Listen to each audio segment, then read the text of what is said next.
Hey Deb, this is the farm here in Canada, and the sun's just come out after a rain. It's really pretty.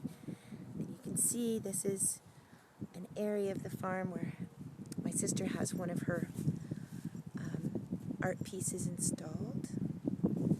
And it's a beautiful little grotto in kind of a forest. Jumps.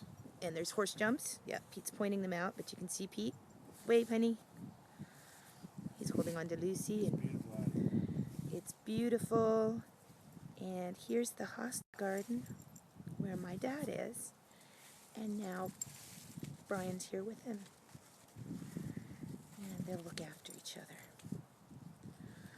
So it's a really pretty spot overlooking the area where all the horses, where my brother trains his students and they ride. It's just really beautiful. There's the house.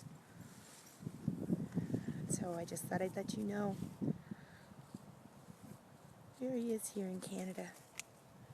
I love you, honey, and thanks for taking care of the kitties, and we'll see you soon.